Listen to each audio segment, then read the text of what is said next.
Books I've recently read in one sitting. So these are books that you could potentially read in one sitting. You don't have to, but these are ones that I managed to read recently in one sitting. So let's talk about them. First up is Lord Arthur Savile's Crime by Oscar Wilde. This one is more so suited for reading in one sitting because it is a short story. It comes in the Penguin's collection of classic shorts, you know, the black books with the white line across them. It's one of those. It is a really intense story, at least.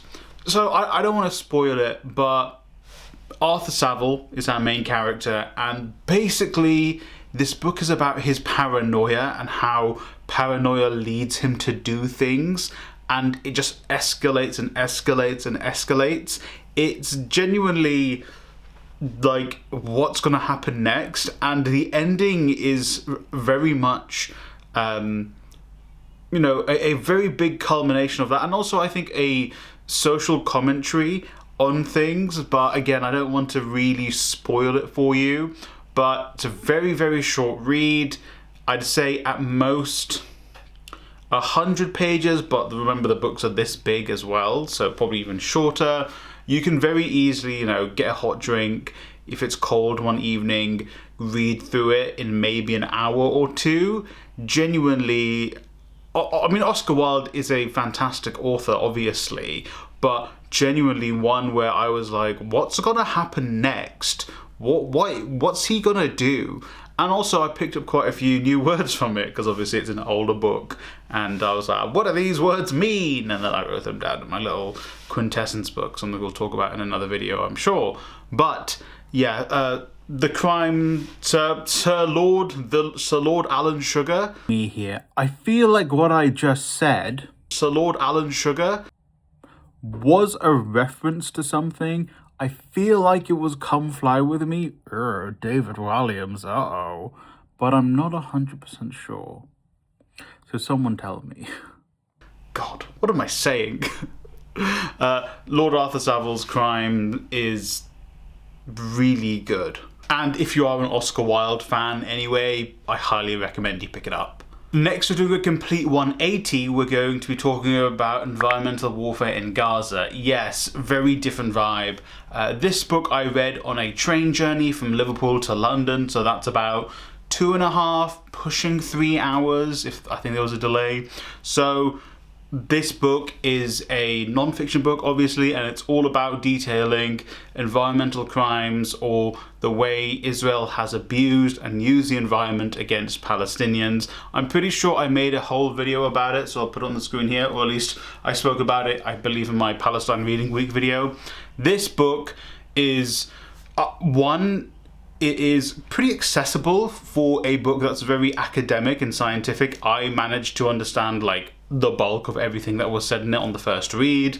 It teaches you a lot of new things, or things that people don't really consider when you're thinking about colonialism and kind of the actions of the Zionist entity. And 3, is written in a way, again, so to that first point, where it's quite easy to understand. I won't go into the details of what the book actually says about what Israel does against Palestinians, because in the whichever side I'm putting the video I mentioned earlier, I go into more detail about it. I think I get pretty angry and upset in that video, and don't want to do that in this recording because I've got more books to talk about after this.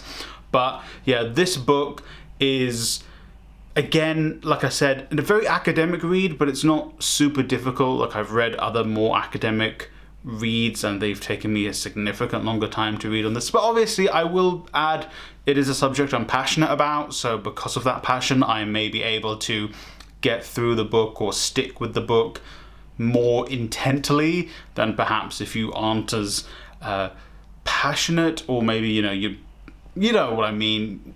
That might be something that played an influence in my ability to read it in one sitting. But I mean, if you're like me, I think you should be able to. We are very quickly going to talk about Ganbaru, How All Japan Pro Wrestling Survived the 2000s Roster Split. This is a book about wrestling. You know, if you're a regular viewer, I love wrestling. I'll get through it very quickly, but this is a self-published book by Dr. Jonathan Foy, where he talks about All Japan Pro Wrestling, it's split. There's another wrestling company called Noah which came out of it, and how All Japan managed to survive the split from the company, because typically, especially in Japan, when companies split, the original company oftentimes withers away and dies. All Japan didn't do that. This book goes into detail about what All Japan and the levers they pulled to survive. If you are interested in the history of Japanese wrestling, and also particularly All Japan wrestling, very good read. Also, if you like Noah, yeah, it's a good read. I will say the writing style's a little bit dry. It is written more like an academic paper. Foy is a PhD holder, so that makes sense, and it was his first book. So when I read other wrestling books by people who talk about similar subjects, I think they are more like authors, so they kind of a little bit more engaging. However, doesn't mean this book is bad, it just means it reads a little bit more like an academic text, which I mean is very straightforward and easy to get through, but not the most engaging. But I got through it in one sitting, so who am I to say anything? And the final book we're going to be talking about, it can't be a book list by me without mentioning my queen, Hiromi Kawakami. We're talking about Dragon Palace, not Strange Weather in Tokyo, which I think people have gone off and read for my recommendation, and they're like, what the hell did you make me read, dude? And I'm like, listen, Hiromi likes her men like that, okay? Anyway, Dragon Palace is a collection of short stories. I, again, read this in one sitting. I think I read it during the summer in the conservatory with a cold drink, I believe. I can't remember, but I think that was the case. This book, I wouldn't say is Hiromi Kawakami's best. It's not even her best collection of short stories. But I read it in one sitting. It does, I think, lean a little bit more into the absurd, a little bit more into sexuality, a little bit more into growth, like individual growth, but also community as well. I mean, these are all topics that do come up in a lot of Hiromi Kawakami's books, but I think this one, because it is a collection of short stories, distills them all into the short stories. I don't believe any of the stories are interconnected like some of Kawakami's other collections of short stories, but it's, you know, I read it in one sitting. You can read it in one sitting if you are someone who already likes Hiromi Kawakami, or I don't know, I would, the kind of authors I put him in the same bucket as is Murakami if he was a good writer, and Banana Yoshimoto. So if you know, like kind of that vibe, that's where I would fit in Hiromi Kawakami if you've not read any of her books. Again, if it's your first one, I wouldn't say read Dragon Palace as your first. I always go to Strange Weather in Tokyo. I kind of need to reread that because I keep recommending it to people. So maybe this year we'll do a reread of Strange Weather in Tokyo together. But yeah, I wouldn't say make it your first Hiromi Kawakami, but if you have read some of her books and you like them or similar authors, then pick up Dragon Palace. What can I say? You know, I'm committed to it now. I can't not recommend Hiromi. So those are some books that you can read in one sitting, or at the very least that I managed to read in one sitting. Let me know in the comments down below some books that you have read in one sitting, whether it be recently or in the past.